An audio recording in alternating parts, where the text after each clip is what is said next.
Tahun 2016, iklim sangat menunjang usaha produksi sayuran. Statistik penjualan benih secara nasional mengalami peningkatan di atas 12%. Demikian diungkapkan Insinyur Glenn Pardede, MMBA selaku CEO PT East West Indonesia kepada Agro TV. Ada beberapa faktor yang dapat mendukung pertumbuhan di 2017. Pertama, tahun 2017 diprediksi tidak ada El Nino di mana masih ada curah hujan, sehingga petani masih mau menanam sayuran. Kedua, pertumbuhan ekonomi 2017 tidak berbeda dengan 2016. Ketiga, support pemerintah tahun 2017 sama seperti tahun 2016. Negara ini mempunyai potensi besar. Di sisi lain, kebutuhan akan produk hortikultura dunia besar sekali.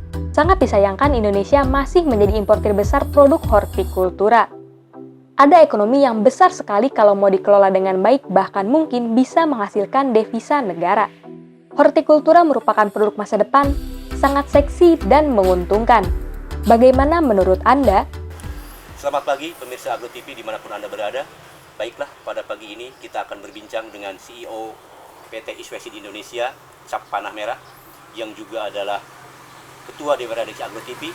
Kita akan membahas bagaimana pandangan beliau terhadap Horti Outlook 2017, karena beliau terkenal dengan pandangannya terhadap bisnis hortikultura di Indonesia. Baiklah Pak Glenn.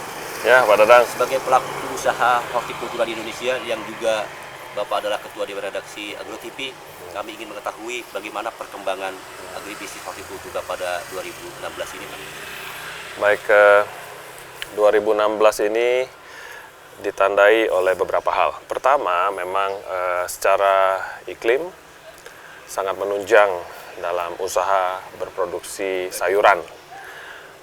Kami melihat ada antusiasme petani untuk bertanam sayuran dari Sabang sampai Merauke, dan itu bisa dilihat dari penjualan, dari data statistik yang kami dapat, penjualan baik perusahaan kami juga perusahaan-perusahaan lain di perusahaan benih sayuran yang lainnya, kita lihat ada peningkatan, dan secara overall saya rasa ada pertumbuhan di atas 12% tahun ini secara overall bisnis benih sayuran. Berarti ada pertumbuhan penanaman sayuran di Indonesia.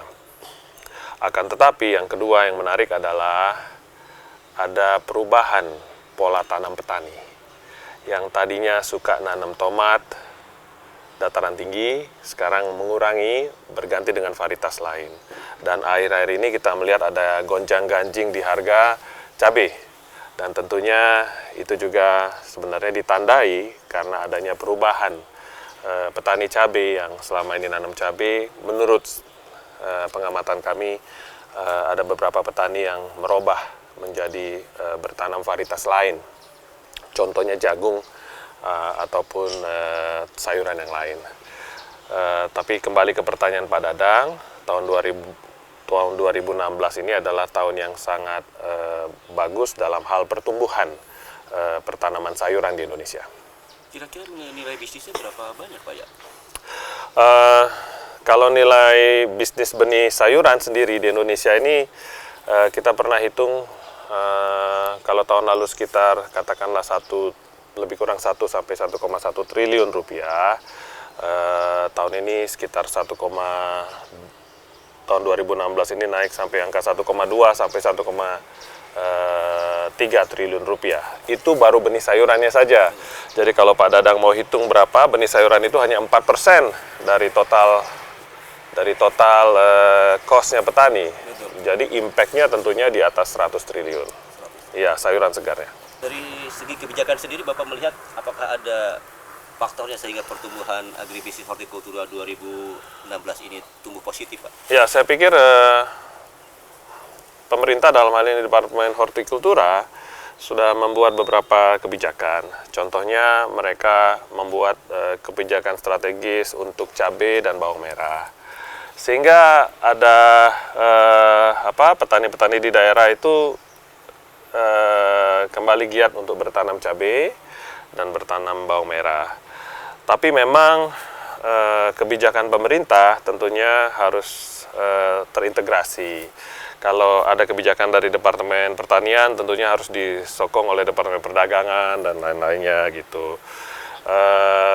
Menurut saya masih banyak PR Pak di dunia sayuran. Tapi saya lihat bahwa tahun ini sudah mulai ada semangat dari pemerintah untuk memperhatikan dunia hortikultura lebih dari sebelumnya. Kalau zaman dulu kita tahulah bahwa yang jadi fokus itu selalu adalah padi, jagung dan kedelai. Ya. Baik Pak Ben, Ya. kami ingin mengetahui juga kontribusi perusahaan besar seperti ISWASI di Indonesia terhadap ketersediaan benih hortikultura khususnya sayuran dan buah semusim khususnya untuk 2016 ini sampai sejauh mana Pak? Ya, menurut data market kami, sebenarnya perusahaan yang bergerak di bidang industri benih ini lebih dari 100 Pak. Tapi memang hanya kalau kita lihat dari top 10-nya, 10 perusahaan terbesar, saya rasa sudah mencapai sekitar 75-80% untuk dari total penjualan di Indonesia dari 10 perusahaan yang cukup besar. Tapi memang Pak, kita lihat masih ada beberapa benih yang Indonesia memang mesti impor. Contohnya Brassica, karena memang tidak mungkin bisa diproduksi di Indonesia. Tapi secara overall menurut saya perusahaan-perusahaan benih di Indonesia ini bisa mencukupi sampai angka 90% kebutuhan nasional. Oh, melihat dari kondisi bisnis pertumbuhan agribisnis hortikultura 2016, Bapak Ya. sebagai pengusaha, Ya. prediksi 2017 sejauh mana sih? Nah, 2017 yang kita lihat adalah iklim. Pertama iklim. Dari laporan cuaca, laporan climatology, kita lihat bahwa tahun depan juga bukan El Nino. Dengan kata lain, masih ada curah hujan masih cukup bagus. Sehingga tahun depan tentunya petani sayuran akan antusias bertanam sayuran. Kedua, masalah ekonomi saya pikir tahun depan tidak berbeda dengan tahun ini. Jadi ekonomi ya, apalagi pemerintah malah cukup optimis tahun depan.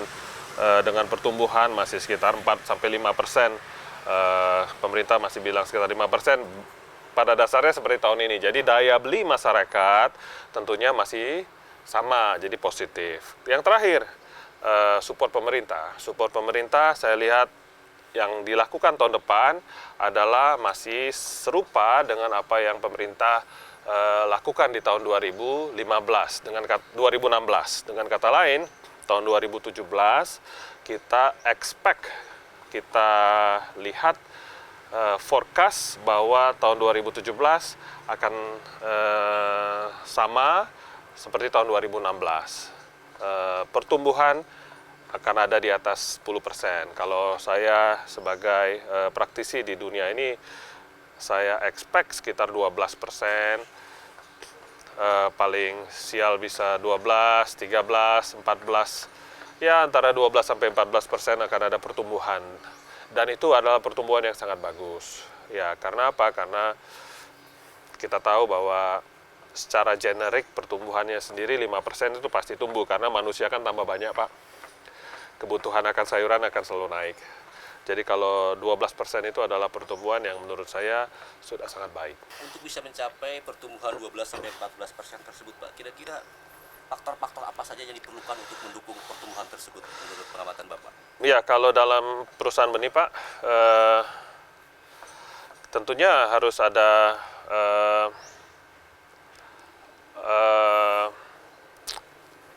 di hulu ataupun di hilir, ya.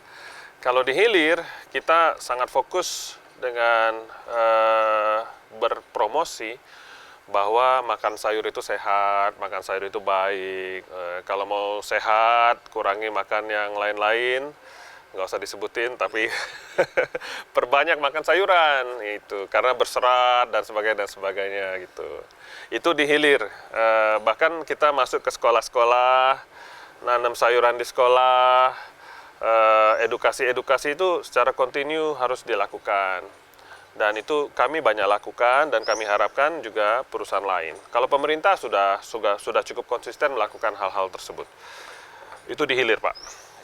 Kemudian di hulu, tentunya perusahaan-perusahaan benih seperti kami harus terus melakukan penelitian. Contohnya, sampai saat ini belum ada cabai yang benar-benar tahan Gemini virus. Belum ada, Pak. Jadi kalau memang sekarang pemerintah kaget nih harga cabai 75.000, 100.000, ya petaninya sungkan nanam karena belum ada yang tahan virus.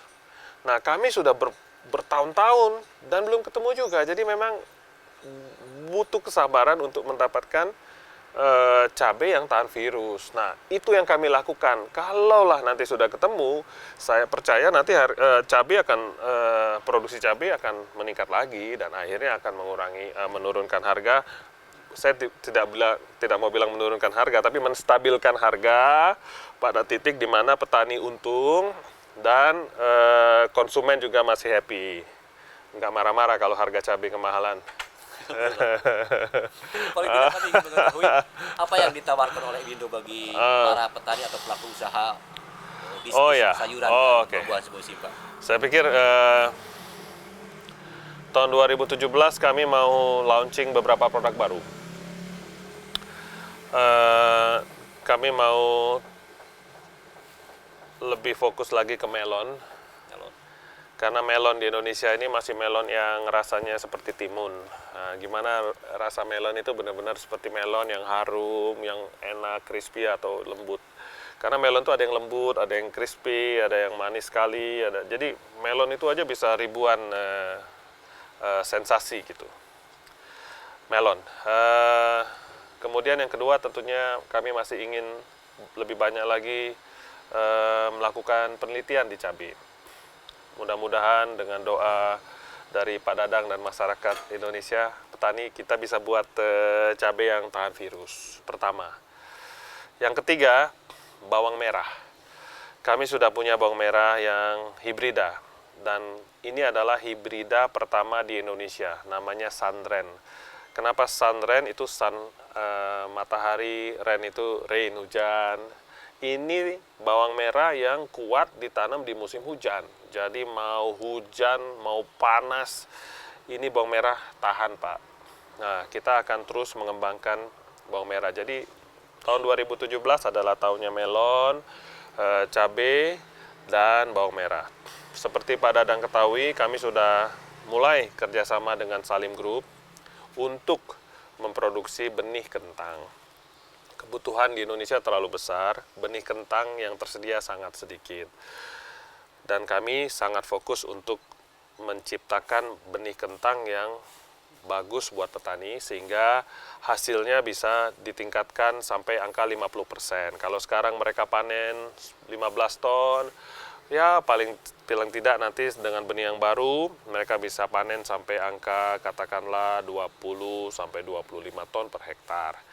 Masih jauh dibandingkan dengan hasil panen misalnya di Cina ataupun di Eropa, tapi buat petani Indonesia saya rasa sudah cukup. Mungkin terakhir Pak Glenn, kami ingin mengetahui bagaimana sih pandangan Bapak sebagai praktisi, sebagai Dewan Redaksi Agro TV, melihat agribisnis hortikultura, sehingga agribisnis hortikultura itu bisa diperankan untuk mendukung pertumbuhan ekonomi nasional kita, Pak. Pak Dadang, hortikultura ini adalah produk yang menurut saya produk masa depan, sangat seksi, sangat menguntungkan. Contohnya saja harga 1 kilo benih tomat di Eropa itu udah lebih mahal daripada 1 kilo emas. Sangat mahal. Karena apa? Karena tomatnya sendiri mahal. Di Eropa, kalau kita nonton TV itu ada tomat yang ukurannya kecil, cherry itu kita bisa snackingnya makan tomat. Indonesia itu apa? Yang nggak ada. Kita punya iklim yang bagus, kita punya tanah yang subur.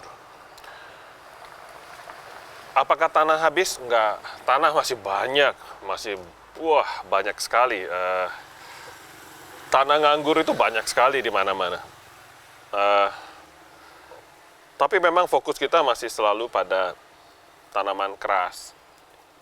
Kelapa sawit misalnya, kopi is oke lah, karena saya penggemar kopi. Cuman, ini ada potensi, negara ini punya potensi yang besar. Di sisi lain, dunia, saya nggak usah ngomong Indonesia deh, dunia ini membutuhkan kebutuhan akan produk-produk hortikultura tuh besar sekali. Saya boleh cerita, saya pernah ke Horti Fair di Jerman itu negara kayak Argentina, Brazil, mereka sudah sangat fokus menggarap melon atau pisang atau semangka untuk pasar Eropa. Jadi mereka produksi di sana, ekspor ke Eropa dengan kualitas yang baik tentunya. Dan itu tentunya devisa negaranya luar biasa besar. Gitu. Jadi ada potensi untuk mengekspor. Nah, sekarang apa yang terjadi di negara kita? Boro-boro ekspor, kita nih importir besar. Secara rupiah, nilai impor produk hortikultura dengan impor yang lain, makanan misalnya beras, masih lebih besar produk hortikultura. Walaupun yang dilakukan, jangan makan buah impor, nggak bisa Pak. Karena pasarnya ada. Larang jeruk impor, akhirnya harga jeruk jadi mahal gitu. Tiba-tiba masuk yang untung importer juga di saat dia masukin barang pas harga mahal. Jadi kalau pertanyaan Pak Dadang itu, saya nggak bisa jawab dalam waktu 5 menit. Ini bisa sehari semalam kita bahas. Cuman yang paling penting adalah pertama, kesadaran dulu bahwa ada bisnis yang besar di hortikultura ini, ada ekonominya gede banget kalau mau dikelola dengan baik. Jadi tapi itu memang perlu blueprint yang lengkap, komprehensif, dari benihnya, kemudian produksinya, kemudian pemasarannya. Kalau menurut saya petani itu ada Pak, petani siap. Tapi sekarang gimana kita buat ini lebih terintegrasi. Itu yang pertama. Yang kedua, lepaskan ego-ego sektoral. Jadi saya perusahaan benih, pemerintah, asosiasi, lokal, asing, kita buang dulu semua ego-ego itu. Kita sama-sama fokus untuk kemajuan hortikultura di Indonesia dan keuntungan petani gitu. Jadi jangan lagi ngomongin petani tapi nggak bantu petani gitu. Jadi benar-benar buat supaya petani itu benar-benar diberdayakan untuk mendapatkan penghasilan yang besar gitu. Karena potensinya besar. Jadi saya pikir pertanyaan Pak Dadang nggak bisa saya jawab dengan sempurna, tapi paling nggak saya bisa tunjukkan bahwa secara ekonomi kalau digarap dengan benar si hortikultura ini bisa menghasilkan devisa negara. Saat ini posisinya adalah hortikultura ini adalah penyumbang inflasi. Inflasi itu udah kayak jadi dosa aja. Inflasi berdosa. Ya, nggak enak itu sekarang. Jadi kita robah yang tadinya dari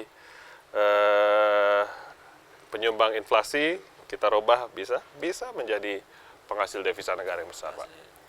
Mungkin cukup Pak Glenn. Terima Baik. kasih banyak atas bincang-bincang hari ini. Ya. Semoga bermanfaat. Demikian pemirsa Agro TV dimanapun Anda berada. Bincang-bincang kami dengan Insinyur Glenn Pardede MM MBA. Beliau adalah CEO dari PT East West Seed Indonesia yang terkenal dengan produk cap panah merah, yang juga beliau adalah Ketua Dewan Redaksi Agro TV. Semoga perbincangan kali ini bermanfaat bagi kita semua, khususnya bagi pertumbuhan dan kemajuan agribisnis hortikultura di negeri tercinta kita. Terima kasih Pak Glenn. Terima kasih Pak Dadang.